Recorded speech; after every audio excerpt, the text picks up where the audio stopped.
Hi, I'm Shintia Revina, the Deputy Team Leader of Rice Indonesia. This time, I will talk about the efforts that have been taken or policies that have been issued by countries on motivating teacher performance. I will draw most of examples from two major studies on this topic conducted in Indonesia.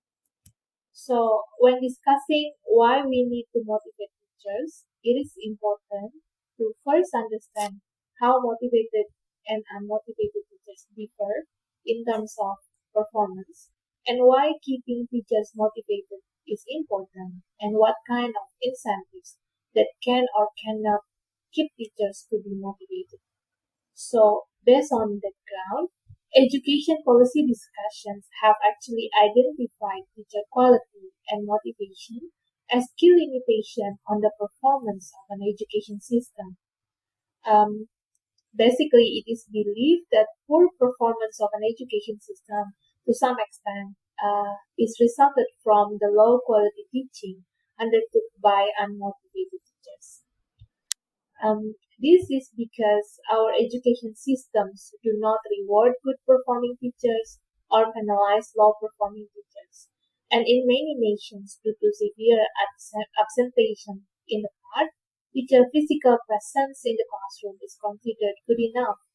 And whether or not those teachers performing high quality teaching often does not really matter.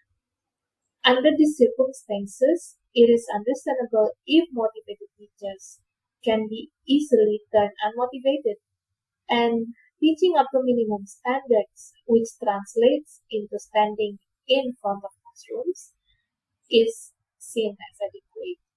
This does not mean that we cannot really do anything to motivate teachers, and nowadays more and more policies are launched to fostering teacher motivation with different forms of incentives. But this policy, of course, can only have impact, such as improving learning, when the incentivized actions are within teachers' capacity and if the failure to perform these actions has affected learning. So here is a diagram from a presentation by Bruns and King, 2022, and originally adapted from Vegas and Umansky. We can see that there are multiple sources of teacher motivations here, which can be grouped broadly as professional rewards, accountability pressure, and financial incentives. So in each group, we can see that there are many components that are interrelated to one another. As for the professional rewards, in many countries, unfortunately, teaching profession has no status, and therefore, as a consequence, there is lack of this incentive for teachers. And the other two sources of motivation, the accountability pressure and financial incentives, are weak as well. In the past decades, actually some policies on these areas roll out to motivate teachers, and throughout the session I will discuss what research have said on which policy seem to work and which policy did. So, since teacher motivation works through some sort of behavioral mechanism, accountability system that can monitor teacher performance, therefore, is considered as important. This is based on the fact that someone may feel a form of professional motivation when another person observing their performance. And uh, when teachers expect their performance to be assessed, with some consequences, of course, they are likely to make efforts to improve the quality of their performance. And it is natural for teachers to want to look good or prepared when evaluated. But we are aware that in the absence of this accountability system that motivate teachers to perform high teaching standards, teachers may simply do the minimum effort, even when students or parents wish teachers to put more attention on the quality of learning. In a study in 2017, in some countries such as Argentina and Uganda, more than one third of teachers were found to not see themselves as responsible for their students' learning. And in Senegal, the share is more than half of overall sample teachers. Of course, this was very concerning, and if teachers do not feel responsible for for students' learning, then who should be, right? Um, so again, when the accountability system is not well established, will motivate teachers with other form of incentives help? What about the financial incentives to motivate teachers? Does it work? How it works and how it does work is the thing that we would like to know. And some studies focusing on motivating teacher performance have reported that increasing teacher financial incentives have been effective in countries with high absenteeism, such as India and Kenya. In Indonesia, we also have some rural parts of the country who has been doing this. But in many other countries, simply increasing teacher wages did not result in better teaching and learning quality. And again, this mainly because high pay is not a form of reward for good teaching or performance. So being motivated or unmotivated does not really matter here. Every teacher, regardless their quality of work, will receive the same high salary.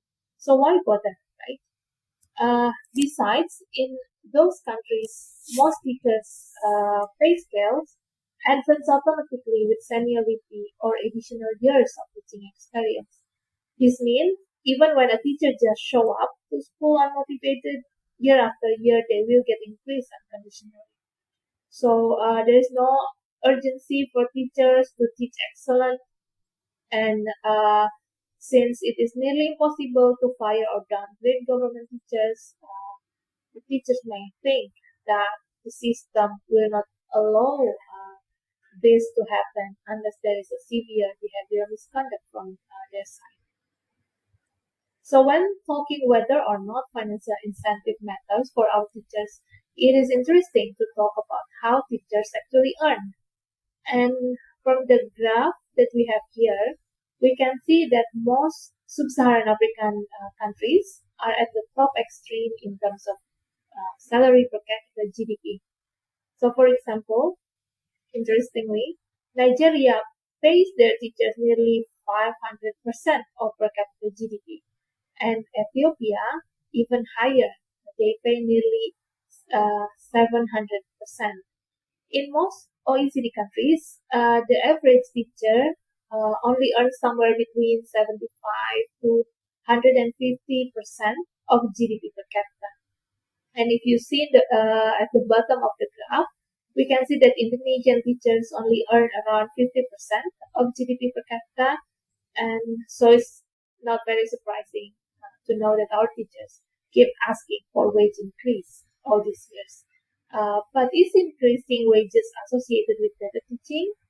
Maybe not.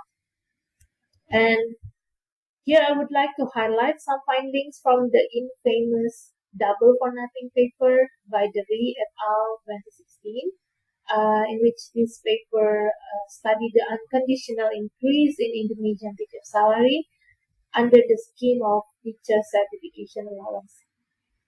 So historically in Indonesia, during the formulation of the 2005 teacher law, the education policy discussion have identified teachers' low pay and teachers' lack of motivation as the key limitation to our student performance in national and international assessment programs.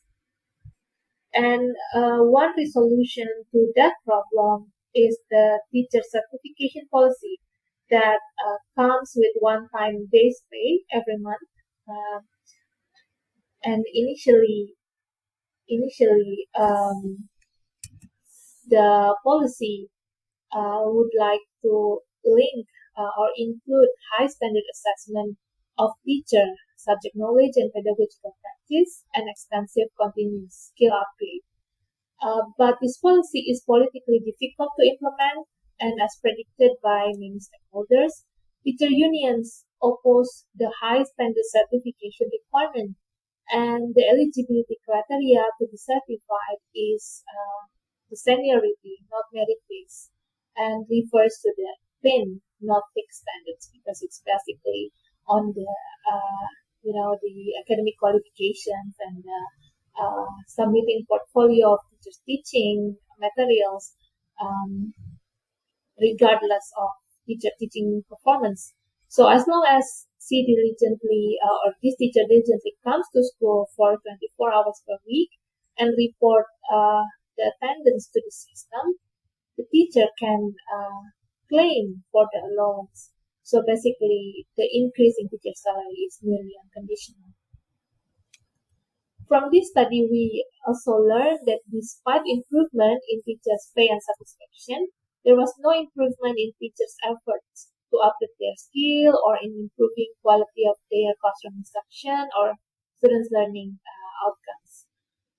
Again, this is unnatural consequences when there is no mechanism to ensure teacher good performance linked with the increased salary. The study actually reminds us to the potential of improvement in the future quality of entrance into teaching. So the logic here is that the future teacher candidates might find teaching profession as more attractive with the double income offered by the certified teacher status. With the better quality of entrance, it is hoped that teaching quality will improve and eventually students' learning improve too. But in a recent Rise Indonesia study, we find that while it is true that there is increasing enthusiasm from the teacher candidates within decades of certification allowance implementation, which was shown by competition to get the certified teacher status among the service teacher graduates, unfortunately, it has no effect on student learning outcomes. So basically, certified status on novice teachers has no impact on the knowledge or skills or students' learning. In another study called Kiat Guru, it was reported that actually when accountability increased and linked with performance pay, learning is improved. So basically in Kiat Guru, increasing teacher incentives has been effective in a remote part of our country with high absenteeism in the past. So implementing 3 different treatments, Kiat Guru involved local community members and formulated this multi-stakeholder service agreement for improving local school quality. And among tools used in the study was a mechanism to evaluate teachers and school leaders monthly using a community scorecard and camera monitored attendance.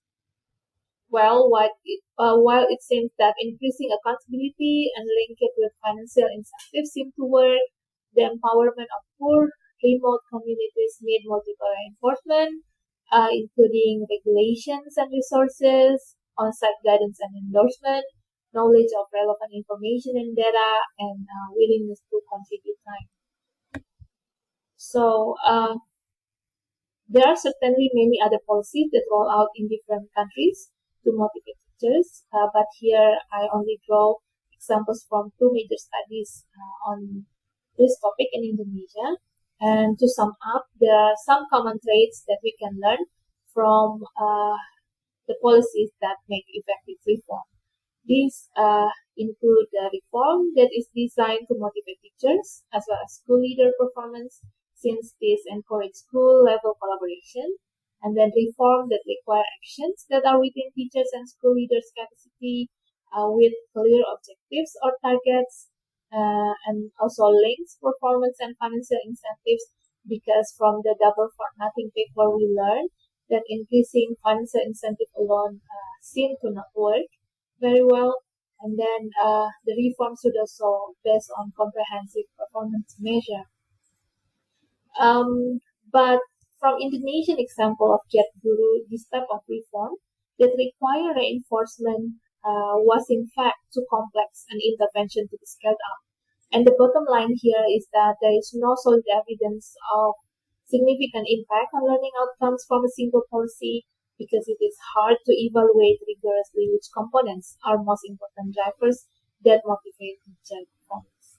I think that's all for this lecture, and please go to the reading unit to get more understanding on this topic.